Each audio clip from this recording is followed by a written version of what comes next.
What if I told you that Adolf Hitler believed a single ancient weapon would grant him the power to conquer the world? That he marched his army into Austria partly to seize a rusted spear displayed in a Vienna museum? That American forces captured this artifact just 2 hours before Hitler committed suicide in his Berlin bunker? This is the story of the Spear of Destiny, the legendary lance that allegedly pierced the side of Jesus Christ on the cross, and the supernatural weapon that obsessed the most evil man in modern history. Vienna, 1912. A struggling young artist named Adolf Hitler wandered through the halls of the Hofburg Museum, barely surviving on a meager income from painting postcards. He was 23 years old, living in a flophouse rejected by art schools and seemingly destined for obscurity. Then he saw it, a display case containing an ancient iron spearhead, gilded and ornate with a golden sleeve wrapped around its blade. According to later accounts, Hitler joined a tour group and listened intently as the guide told the legend of this weapon. The guide explained that this was the Holy Lance, also known as the Spear of Longinus, the very weapon a Roman centurion had used to pierce Christ's side at the crucifixion. But more than that, the guide claimed, this spear possessed supernatural power. Whoever possessed it and understood its occult significance would hold the destiny of the world in their hands. The guide listed the spear's legendary owners: Constantine the Great, who made Christianity the religion of Rome; Charlemagne, who built an empire across Europe; a succession of Holy Roman emperors who carried it into 47 successful military campaigns. All had wielded the Spear of Destiny. All had conquered, and legend stated that whoever lost the spear would immediately die. Hitler stood transfixed. According to Dr. Walter Johannes Stein, a scholar who claimed to know Hitler during this period, the young Adolf returned to the museum repeatedly, standing before the spear for hours, consumed by its legend. Whether this story is entirely accurate remains debated, but one thing is certain. 26 years later, when Hitler had the power to take anything he wanted, the Spear of Destiny was one of the first prizes he claimed. To understand Hitler's obsession, we must understand the legend itself. According to Christian tradition, when Jesus Christ hung dying on the cross, Roman soldiers needed to confirm his death before the Jewish Sabbath began. Rather than break his legs as they did to the two thieves crucified beside him, a Roman centurion named Gaius Cassius Longinus took his lance and thrust it into Christ's side. Blood and water flowed from the wound, and in that moment, Christ was declared dead. But the story doesn't end there. Various legends claim that the blood of Christ imbued the spear with miraculous power. Some say Longinus himself was healed. The blind centurion's sight was restored when Christ's blood touched his eyes. He converted to Christianity and became a saint. The spear that had killed the Son of God became a holy relic, sought after by kings and emperors who believed it granted invincible power in battle. By the Middle Ages, multiple lances claimed to be the true Spear of Destiny. There was one in Antioch, discovered during the First Crusade, another in Armenia, one in Krakow, Poland, and the most famous, the one Hitler coveted, the Holy Lance of Vienna, also called the Hofburg Spear, or the Spear of Saint Maurice. The Vienna spear is an elaborate relic. The iron blade is ancient, though metallurgical testing suggests it dates to the 7th or 8th century.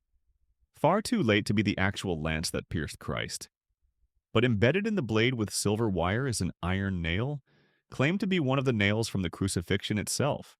A golden sleeve engraved with Latin text wraps around the spear, reading Lancia et clavus Domini, Lance and Nail of the Lord.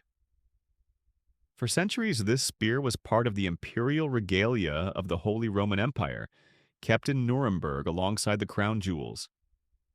Emperors were crowned holding the spear, symbolizing divine authority and military power.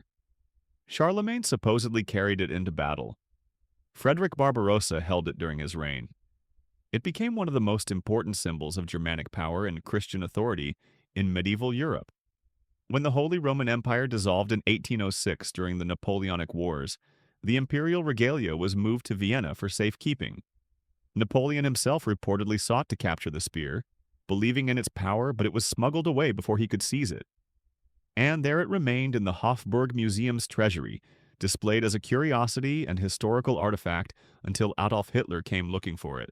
Whether Hitler truly became obsessed with the spear during his Vienna years, as Trevor Ravenscroft's controversial 1973 book, The Spear of Destiny claims, remains disputed. Some historians dismiss the story as sensationalized myth. They point out that Ravenscroft's source, Dr. Walter Stein, never mentioned Hitler's spear obsession during his lifetime, only after his death. The story might be an embellishment designed to add mystical drama to Hitler's already horrifying biography, but skeptics cannot deny the documented facts. In 1935, Heinrich Himmler ordered a replica of the Hofburg spear made for his personal chambers.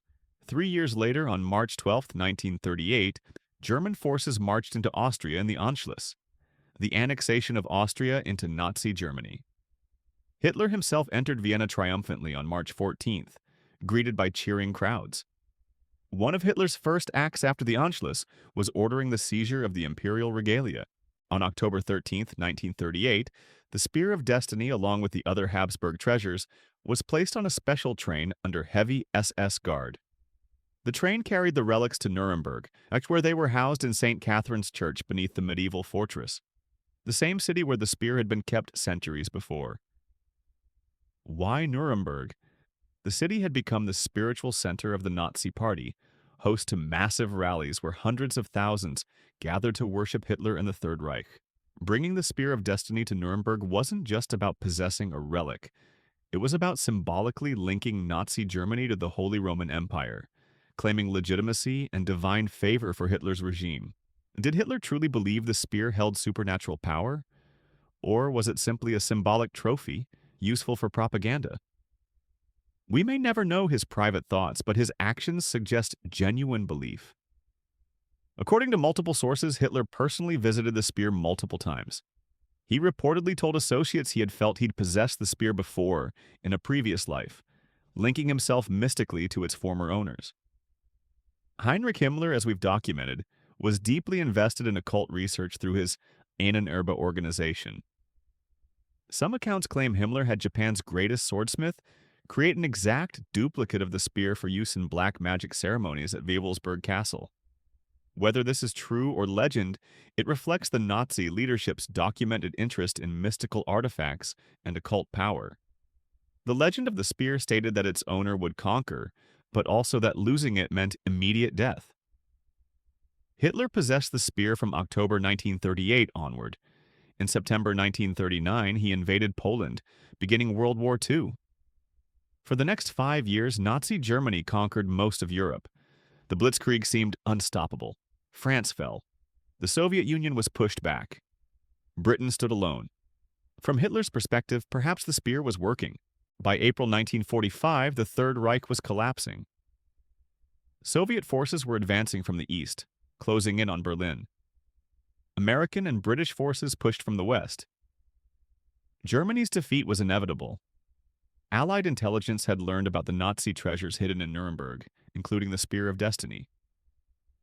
On April 30, 1945, American forces under Lieutenant Walter William Horn entered Nuremberg and discovered the imperial regalia hidden in a vault beneath the city.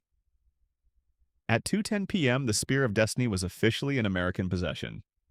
Just 2 hours later, at 4:30 p.m., Adolf Hitler committed suicide in his Berlin bunker, shooting himself as Soviet artillery pounded the ruins above him. The timing is eerie. According to legend, whoever loses the spear will die immediately. Hitler lost the spear at 2:10 p.m. and died at 4:30 p.m. the same day. Coincidence? Almost certainly. But the legend makers couldn't have scripted it better. The American commander who secured the spear was Lieutenant General George S. Patton, himself a man fascinated by military history and ancient warfare. Patton reportedly believed in reincarnation and thought he had fought in past lives as a Roman legionnaire and a Napoleonic soldier. Taking possession of the Spear of Destiny must have seemed significant to such a man. On January 6, 1946, the Spear of Destiny and the other imperial regalia were officially returned to Austria. The treasures were reinstalled in the Hofburg Museum's treasury, the Schatzkammer, where they remain today. Tourists can visit and see the spear displayed in the same case Hitler once stood before as a struggling artist. But controversies lingered. In the 1980s, retired U.S. Army Colonel Howard A. Buchner published books claiming the spear in Vienna was a fake. According to Buchner's sources, including a mysterious former U-boat commander using the pseudonym Captain Wilhelm Bernhardt, the real Spear of Destiny was sent to Antarctica by Hitler, along with other Nazi treasures. Supposedly, the Antarctic spear was recovered in 1979 and hidden somewhere in Europe by a secret Nazi organization called the Knights of the Holy Lance. These claims are fantastical and unsupported by evidence. The Vienna spear has been extensively studied, including metallurgical testing in 2003 by Dr. Robert Feather.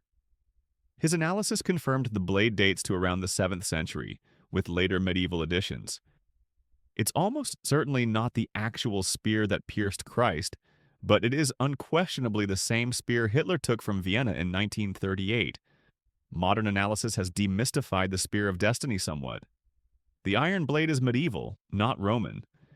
The nail embedded in it could be from the crucifixion era, but there's no way to prove it actually came from Christ's cross.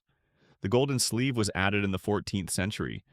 From a purely historical standpoint, the Vienna spear is a medieval relic created centuries after Christ's death, assembled from various components and imbued with legendary significance by medieval Christians. But here's what science cannot measure: belief. Hitler believed. Himmler believed. Medieval emperors believed. And that belief shaped history. Whether the spear held actual supernatural power is irrelevant. The fact that powerful men thought it did influenced their decisions, their confidence, and their actions. So what is the truth about the Spear of Destiny? Was it a supernatural weapon that granted Hitler power until the day he lost it? Or just an ancient relic, valuable only for its symbolic connection to centuries of European history? The skeptical answer is obvious. The spear is a medieval artifact, interesting historically but devoid of magical properties. Hitler's obsession with it reveals his superstitious nature and the Nazi leadership's embrace of occult mysticism, but the spear itself did nothing. Germany's early victories came from military innovation and brutality, not supernatural intervention, and Hitler's death 2 hours after losing the spear was mere coincidence, though admittedly a striking one. But the story is bigger than simple belief versus skepticism. The Spear of Destiny matters because it represents how symbols and legends shape human behavior. Hitler didn't need the spear to be actually magical. He just needed to believe it was. That belief gave him confidence, reinforced his sense of destiny, and provided psychological fuel for his megalomania. Throughout history, sacred relics have motivated crusades, justified wars, and inspired both great good and terrible evil. The Spear of Destiny is one of the most famous examples. Whether it truly pierced Christ's side almost 2,000 years ago is unknowable. What we do know is that belief in its power influenced emperors, conquerors, and dictators for over a millennium. Today, the Spear of Destiny rests quietly in Vienna's Hofburg Museum, behind protective glass, no longer a tool of conquest but a reminder of humanity's endless fascination with the mystical and supernatural. Thousands of tourists visit it each year. Some feel drawn to it, sensing something powerful. Others see only an old piece of metal with an interesting history. The legend states that the spear's power works only for those who understand its occult significance. Hitler claimed to understand. He possessed it for nearly 7 years. In that time, he conquered most of Europe, murdered millions, and brought humanity to the brink of a dark age. Then he lost the spear, and 2 hours later he was dead. Was it destiny? Divine justice? Or the coldest coincidence in history? The Spear of Destiny keeps its secrets. And perhaps that's exactly what makes it so powerful. Not what it is, but what we believe it to be.